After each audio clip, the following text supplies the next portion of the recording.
He's too irresponsible to handle money," my mom shouted in court. The judge looked down at the file and said, "He manages a $35 million fund." As the courtroom erupted, my mom started fumbling. I, 32M, watched my mother's face drain of color as the judge's words hung in the air. The fluorescent lights in the courtroom buzzed overhead, casting harsh shadows across my mother's suddenly pale face. I sat at the defendant's table, fingers laced together, watching her fumble with the papers in front of her attorney. For the first time in my life, I saw genuine panic in her eyes. This wasn't how I imagined my Tuesday would go, but then again, nothing about the past 6 months had gone according to plan. It started with a phone call from my aunt's estate lawyer. My aunt had passed away 3 months earlier, and I'd attended the funeral with the expected grief of losing someone I'd been close to as a child. What I didn't expect was the reading of the will 2 weeks later. My aunt had left her entire estate to me. Not to my mother, her sister. Not split between us.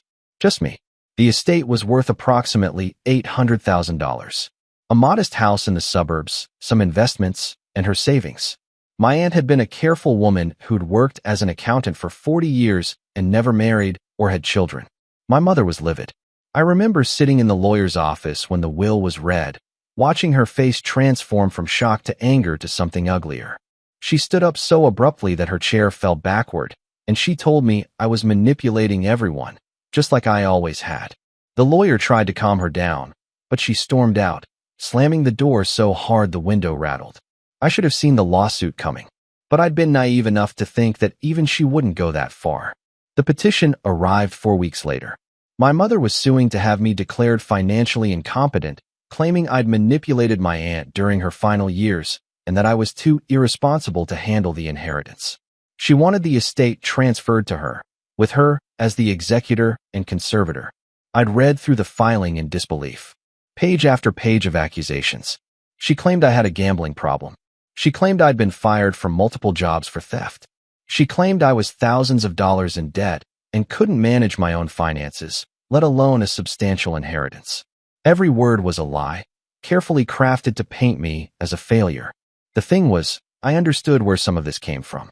Growing up, I'd been the disappointment. I didn't go to medical school like she wanted. I didn't become a lawyer like my father. I studied mathematics and economics, which she considered useless degrees for people who couldn't handle real professions. When I told her I was going into finance, she laughed and said I'd be broke within a year. That was 11 years ago. I'd started at a small investment firm, working brutal hours as a junior analyst. The pay was mediocre, the work was exhausting, but I was good at it. Really good. I had an instinct for patterns in market data, for understanding risk in ways that my colleagues struggled with. Within 3 years, I'd been promoted twice. Within 5 years, I was managing a small fund. Within 8 years, I was being headhunted by larger firms. 2 years ago, I'd accepted a position as a senior portfolio manager at a mid-sized investment firm. My fund focused on sustainable technology investments, and I'd built it from $12 million to $35 million in assets under management. My clients trusted me with their retirement funds, their children's college savings, their life's work. But I'd never told my mother any of this. After years of her criticism, her dismissiveness, her constant comparisons to her friends' successful children, I'd simply stopped sharing. When she asked about work, I said it was fine. When she asked about money, I said I was getting by. I lived modestly, drove a 7-year-old sedan, rented a simple apartment. I didn't post about my life on social media. I didn't need her validation anymore, and I didn't want to give her ammunition to criticize how I spent my money or lived my life. The irony was perfect. She was suing me for financial incompetence while having no idea that I managed more money before lunch than she'd see in a lifetime. My lawyer had been thrilled when I explained the situation. She told me this would be the easiest case she'd ever won, but she wanted to do it with style. We would let my mother present her entire case first. Every false claim, every manufactured piece of evidence. We'd let her commit fully to the narrative that I was a failure. Then we'd drop the truth like a bomb. The weeks leading up to the hearing were strange. My mother had clearly done her homework in the worst way possible. She'd found an old college friend of mine who I'd lent money to years ago and convinced him to testify that I'd never been paid back, proof of my poor financial judgment. Never mind that the friend had eventually paid me back in full, and I had the bank records to prove it. She'd found a credit card statement from when I was 23 and had a brief period of high spending, conveniently omitting that it was a startup business expense that I'd paid off immediately. She'd even tracked down my landlord and tried to get him to testify that I was always late on rent. He'd refused and actually called me to warn me about her attempts. I watched her build this elaborate case against me, and part of me felt sad. This was what our relationship had become. She was so convinced of my worthlessness that she'd rather destroy me in court than accept that her sister had made her own choice. The courtroom was smaller than I'd expected. The judge was a woman in her early 60s with sharp eyes and an expression that suggested she'd heard every excuse in the book. My mother sat with her attorney, a man who looked uncomfortable with the whole proceeding. I sat with mine, a woman named Rebecca who'd been practicing family law for 20 years and had assured me she lived for moments like this. My mother's attorney presented their case methodically. He called the friend who testified about the unpaid loan. Rebecca cross-examined him briefly, just enough to establish the dates, then let it go. He presented the credit card statements. Rebecca acknowledged them without argument. He presented character witnesses, including one of my mother's friends who testified that she'd heard I'd been fired from a job years ago. Rebecca asked a few clarifying questions, but didn't push hard. I could see my mother gaining confidence. Each piece of evidence went unchallenged. Each witness gave their testimony. Her attorney was building a narrative of a man who couldn't be trusted with money, who made poor decisions, who needed someone responsible to manage his affairs. Then my mother took the stand. Her attorney asked her to explain why she was bringing this petition. She straightened in her chair and launched into a speech about how she'd always known I was irresponsible. She talked about how I'd chosen a useless career path, how I'd never shown any aptitude for financial management, how I barely scraped by.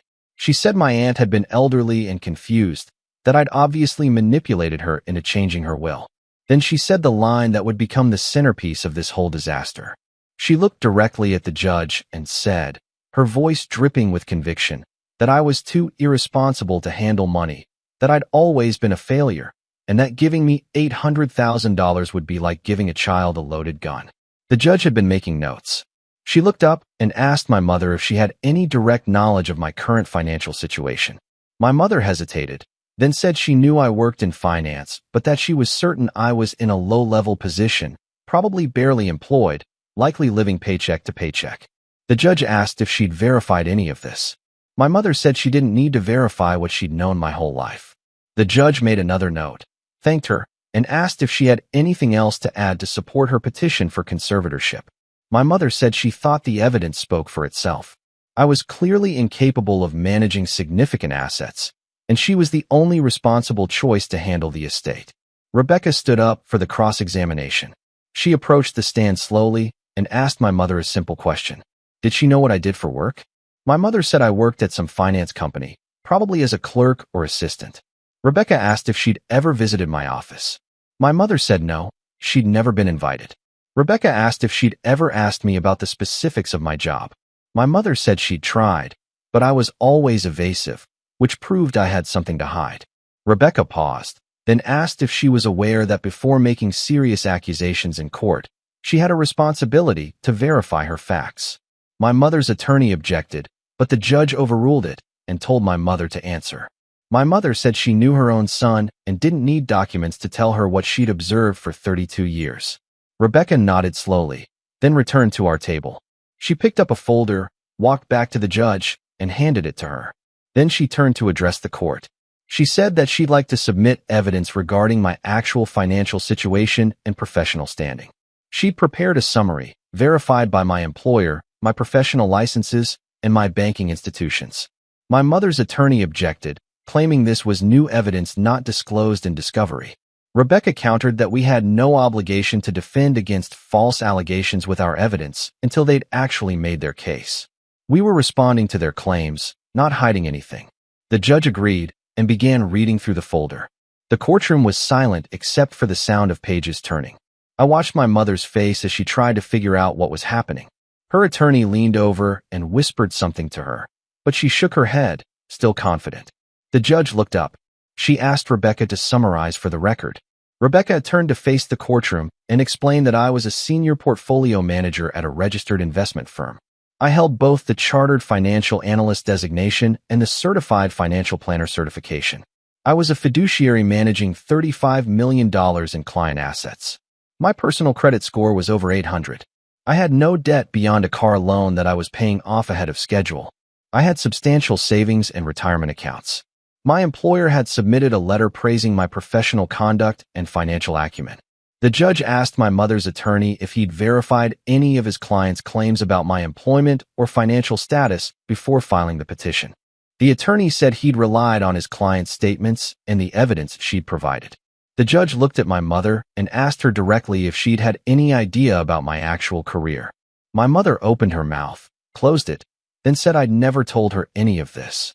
The judge asked if she'd ever actually asked or if she'd simply assumed.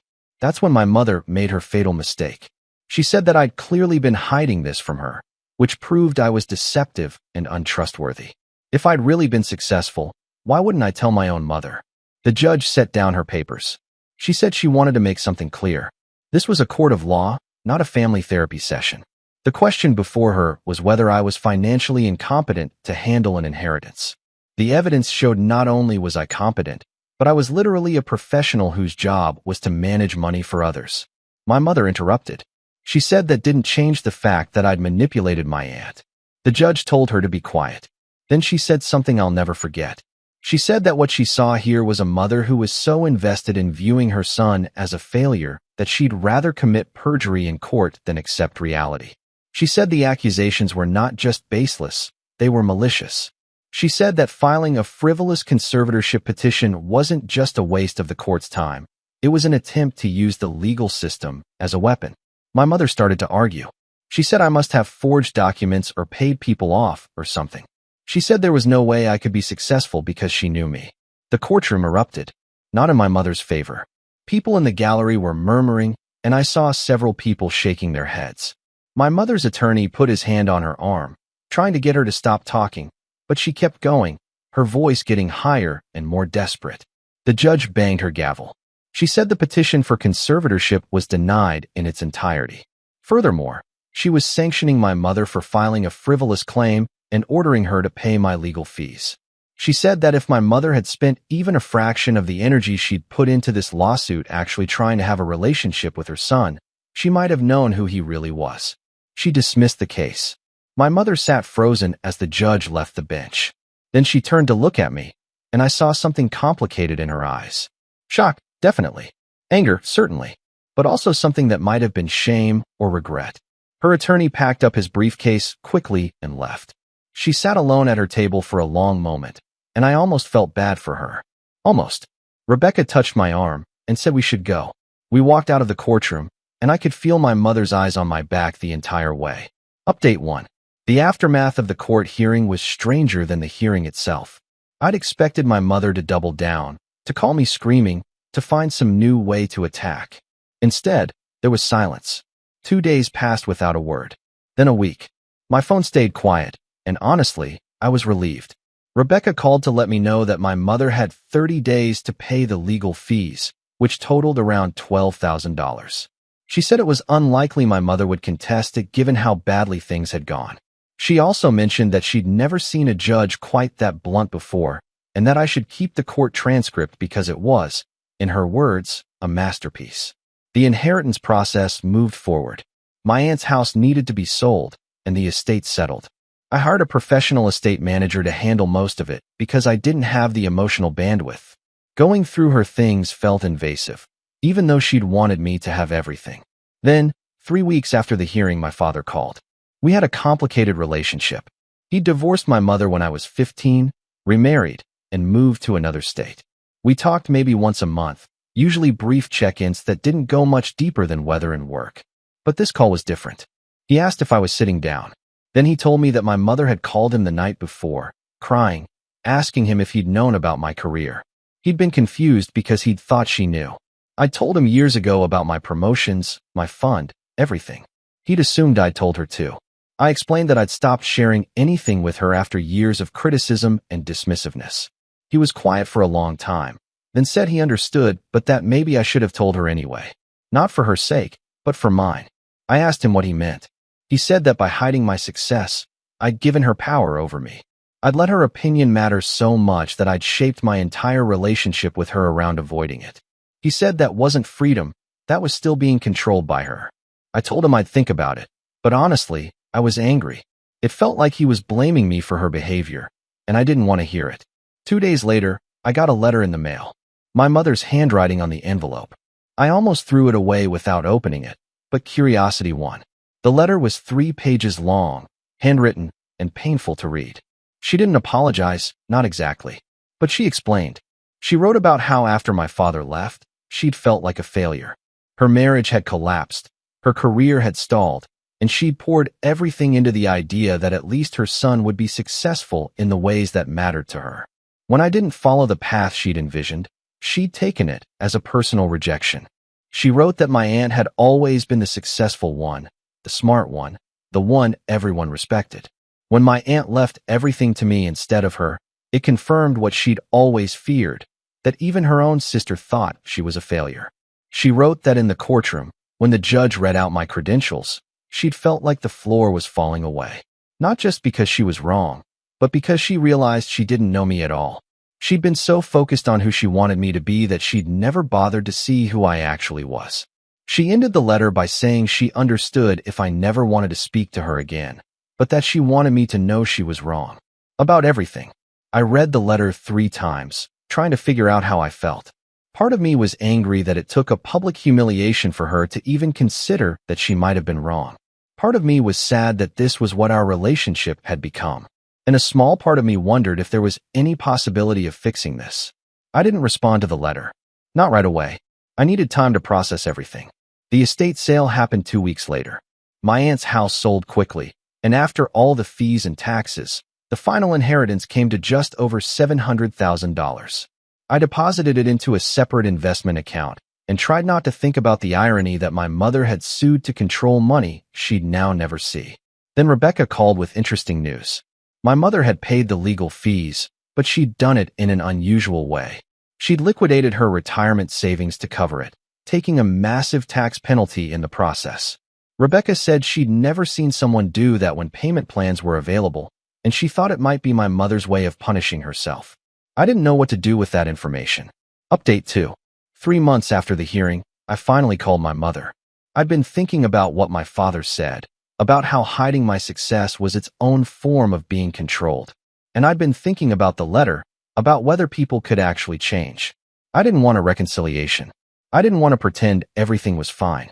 But I also didn't want to spend the rest of my life carrying around this anger. She answered on the second ring. Her voice was cautious when she said hello, like she wasn't sure if it was really me calling. I told her I'd gotten her letter. I told her I appreciated her honesty, but that a letter couldn't fix years of damage. I told her that if she wanted any kind of relationship going forward, things would have to be completely different. She asked what I meant. I said I needed her to accept that my life was mine to live, that my choices were valid even if they weren't what she would have chosen, and that I wouldn't tolerate criticism disguised as concern anymore. She was quiet for a long time.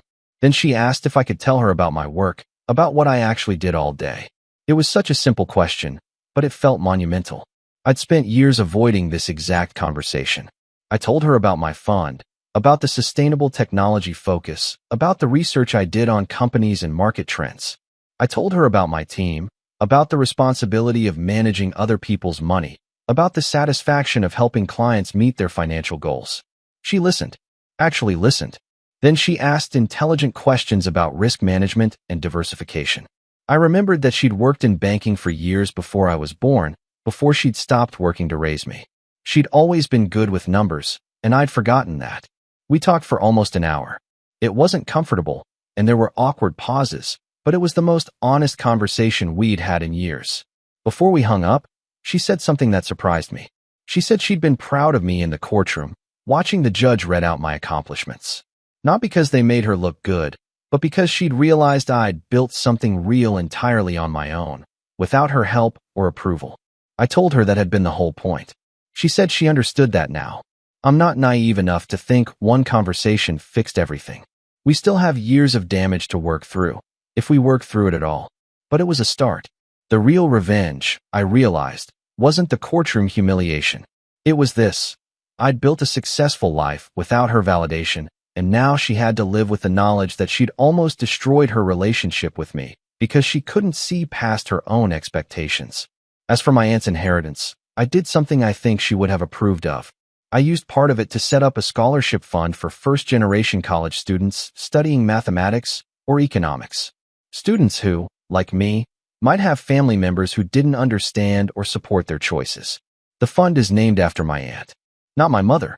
And every time I review the scholarship applications, I think about all the kids out there who are being told they're not good enough, that their dreams are impractical, that they'll never succeed. I think about how wrong people can be about potential. And I think about how the best revenge is building something meaningful out of the wreckage.